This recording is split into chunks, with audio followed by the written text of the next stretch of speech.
Have you ever wished for a foolproof mindset to connect with others a little bit more? A tool that will boost creativity to new heights? Or a way to solve conflicts productively? Easy. Just get away from your thoughts and add up to theirs. Use the power of yes and today. Let me explain. Kalispera. Good evening. Buenas tardes. Dobry wieczór. Welcome back to After the Dragon, a reflective existential podcast about navigating life's changes. Episode 9. No, but how about some yes and? But no, I'm not becoming a life coach, influencer, snake oil seller guru giving you the golden rule of becoming likable. But I thought it would be funny to initiate an episode like it's a horrible LinkedIn post. Still, I think I have some explaining to do. What are these no but and yes and on the title? And what I was even talking about in the beginning. Let's imagine for a moment that you're on stage, lights on you, nothing but silence. Up there, you're alone. No scenario in hand, nothing's pre-discussed. Suddenly, a person appears, and they get right next to you and say, "Doctor, I've grown a second head overnight." You have a good look at them and there's no second head. So you're just replying, "No, that's impossible. You clearly have one." And cut. Because the problem is that you've killed the scene before it ever came to a head.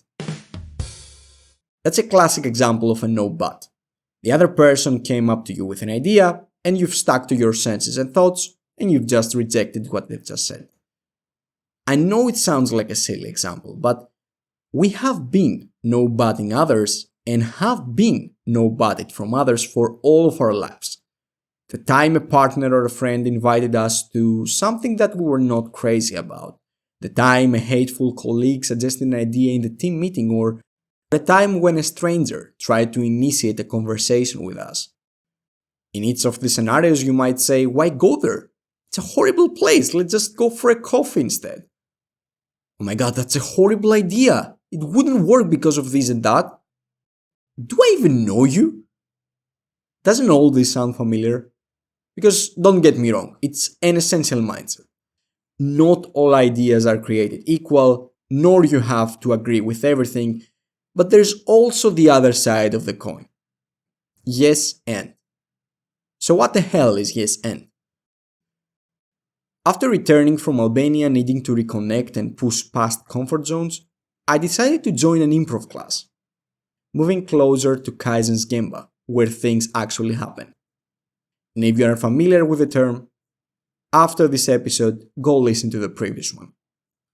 Improvisation, improv for short, is a theatric genre that is exactly what it sounds like. Create scenes with no script in mind. Make it up as you go along.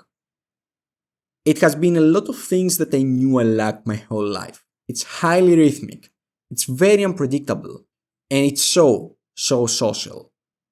Its main mindset is to say yes and.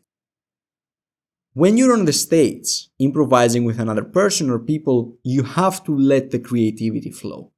If you're up there with another person, you will be dancing in pairs. You can't just ignore each other like lobotomized brains left and right. To improvise means you have to adapt to the current context, not to plan, but to react, the exact opposite of the vacuum of an underground man. It's not just you and your ideas, it's you and how you can connect with the other people on the scene. With a yes and approach, you add up. Sometimes only a yes and response can add up to a scene. Let's head back to our original example. "Doctor, thank you for seeing me so quickly. I've just grown a second head overnight." "Yes, I see. And the other one is winking. Is it flirting with me?" Okay, that's probably an unprofessional doctor. But it's the start of a funny scene, isn't it? We've successfully added up to the idea of the other, and now it has the potential to be something bigger. That's what makes yes and so great. It is spreading the ideas, it doesn't funnel them down. It enhances instead of eliminating. and it requires you to be a part of a group, not just yourself. The underground man from episode 7, trapped in his skeptical isolation, is a pure no-but figure. On the other side, Nietzsche's playful child from episode 1, the last stage before becoming a superior man, or the Übermensch, embodies yes and. It's open to life's new experiences and life's unexpected turns. And it doesn't even stop there. Turns out yes and is a great tool to solve conflicts as well. Johan Gatlung, a Norwegian sociologist who researched the significance of conflicts for all his life, defining them as actors in pursuit of incompatible goals, even had a term for yes and. He called it conflict transformation. Conflict transformation means reframing conflicts positively.